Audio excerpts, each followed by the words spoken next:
Dear students, the next concept is important features of solid catalysis. Okay, there are two important features of solid catalysis are selectivity and activity. Okay, activity and selectivity ಅಂತಕ್ಕಂಥದ್ದು ಏನಾಗಾದ್ರೆ activity ಅಂತ ಹೇಳಿದಾಗ what do you mean by activity?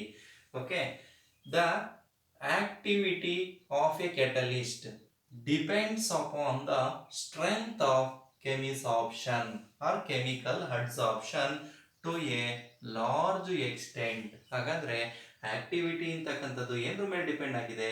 Strength of chemical adsorption. ನೀವು already previous ವಿಡಿಯೋದಲ್ಲಿ ಓದಿದಿರ chemical adsorption ಅಂದ್ರೆ there is a strong affinity held together by adsorbate and adsorbent. ಅಲ್ಲಿ ಒಂಥರ strong chemical bond ಇರುತ್ತೆ. ಹಾಗಾಗಿ ಆಕ್ಟಿವಿಟಿ ಅಂತಕ್ಕಂಥದ್ದು which depends upon the strength of chemical adsorption to a large extent. Okay, the reactants must get adsorbed reasonably strongly onto the catalyst to become active. ಹಾಗಾದ್ರೆ ಯಾವಾಗ ಹಾಗಾದ್ರೆ active ಆಗುತ್ತಪ್ಪ ಅಂತಂದ್ರೆ reactants ಅಂತಕ್ಕಂಥದ್ದು get adsorbed reasonably strongly on the surface of the catalyst. ಆ catalyst surface ಮೇಲೆ reactants ಅಂತಕ್ಕಂಥದ್ದು strongly adsorb ಆದಾಗ ಅದೇನಾಗುತ್ತೆ? ಆಕ್ಟಿವ್ ಆಗುತ್ತಂತೆ. However they must not get adsorbed so strongly. ಅದೇನಾದ್ರೂ ಸ್ಟ್ರಾಂಗ್ ಆಗಿ ಅಡ್ಸಾರ್ಬ್ ಆಗಿಲ್ಲ ಅಂದ್ರೆ that they are immobilized and other reactants are left with no space on the catalyst surface for adsorption.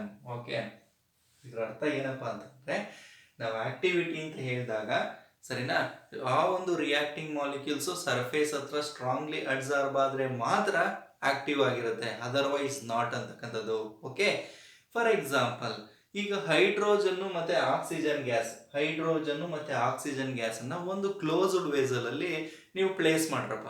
Okay, for a several years they do not react with each other. ನಿಮಗೆ ಯಾವುದೇ ಕಾರಣಕ್ಕೂ H2O formation ಆಗೋದೇ ಇಲ್ಲ. ಅರ್ಥ ಆಗ್ತಿದ್ಯಾ? ಹಾಗಾದ್ರೆ H2 gas ಮತ್ತೆ oxygen gas ಅನ್ನ ಏನ್ ಮಾಡಿದಾಗ ಒಂದು ಕಡೆ ಪ್ಲೇಸ್ ಮಾಡಿದಾಗ ನಮಗೆ H2O ಫಾರ್ಮೇಶನ್ ಆಗೋದಿಲ್ಲ. ಯಾಕೆಂದ್ರೆ hydrogen gas cannot react with oxygen gas. ಯಾವುದೇ ಕಾರಣಕ್ಕೂ ಹೈಡ್ರೋಜನ್ ಆಕ್ಸಿಜನ್ ಗ್ಯಾಸ್ ಜೊತೆ ರಿಯಾಕ್ಷನ್ ಆಗೋದಿಲ್ಲ.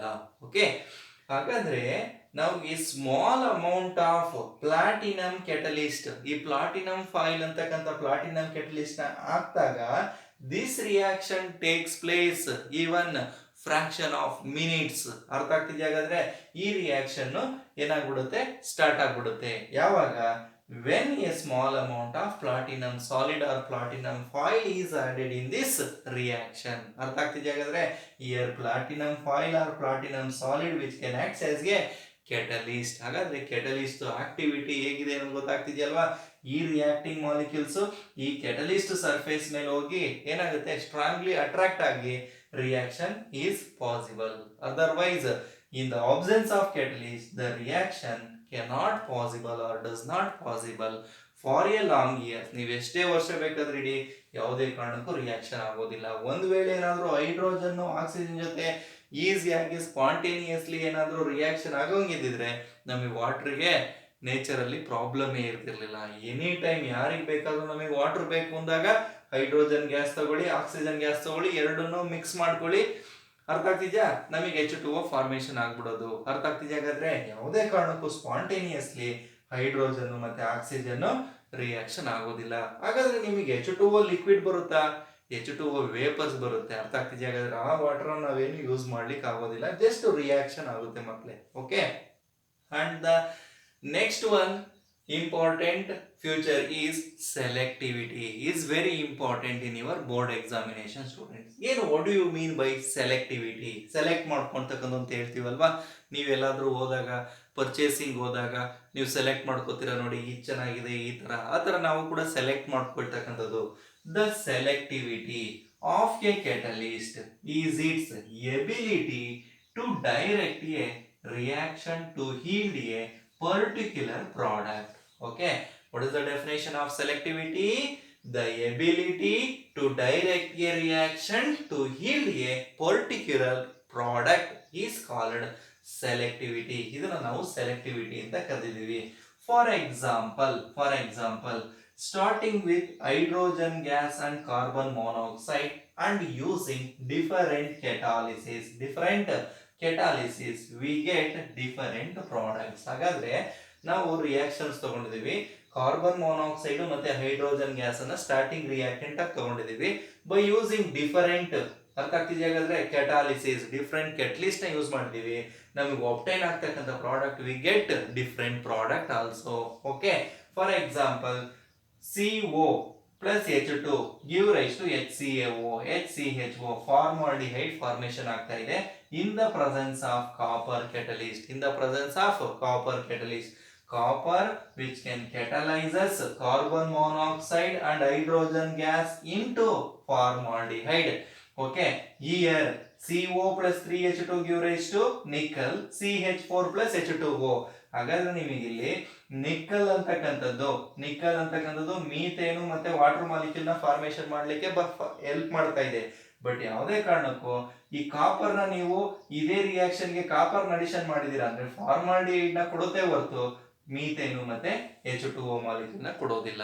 ಅರ್ಥ ಆಗ್ತಿದ್ಯಾ ಮಕ್ಳೇ? ಹಾಗಾದ್ರೆ ನಾವು ಈ ಸೈಡ್ ನಲ್ಲಿ ಇರ್ತಕ್ಕಂಥ ರಿಯಾಕ್ಟಿಂಗ್ ಮಾಲಿಕ್ಯೂಲ್ಸ್ ಎಲ್ಲ ಸೇಮ್ ಇದೆ, ಯೂಸ್ ಮಾಡಿರ್ತಕ್ಕಂಥ ಕೆಟಲಿಸ್ಟ್ ಡಿಫರೆಂಟ್ ಇದೆ, ಒಬ್ಟೈನ್ ಆಗ್ತಕ್ಕಂಥ product also different product formation ಆಗ್ತಿದೆ.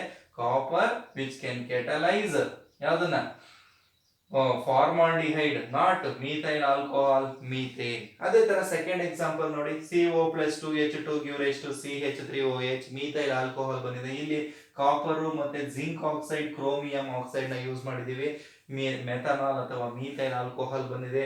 ಥರ್ಡ್ ಎಕ್ಸಾಂಪಲ್ ನೋಡಿ, ಕಾರ್ಬನ್ ಮೊನಾಕ್ಸೈಡ್ ಹೈಡ್ರೋಜನ್ ಗ್ಯಾಸ್ ಜೊತೆ ರಿಯಾಕ್ಷನ್ ಮಾಡ್ತಾ ಇದೀವಿ in the presence of nickel catalyst which gives methane and water molecule. ಅರ್ಥ ಆಗ್ತಿದೆಯಾ ಮಕ್ಳೇ?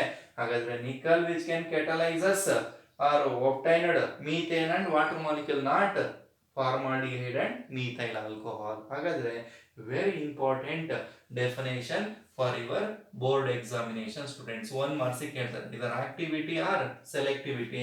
ಈ ತುಂಬಾ ಸತಿ ರಿಪೀಟ್ ಆಗಿರ್ತಕ್ಕಂಥ ಕ್ವಶನ್ ಯಾವ್ದಪ್ಪ ಅಂದ್ರೆ ಸೆಲೆಕ್ಟಿವಿಟಿ. ಡಿಫೈನ್ ಸೆಲೆಕ್ಟಿವಿಟಿ ಅಂತ ಕೇಳಿದರೆ ನೀವು ಆನ್ಸರ್ ಬರೀಬೇಕಾದ್ರೆ the selectivity of a catalyst is its ability to direct a reaction to yield a particular product. ಇಷ್ಟನ್ನ ಮಾತ್ರ ಬರೀಬೇಕಾಗುತ್ತೆ. ಓಕೆ.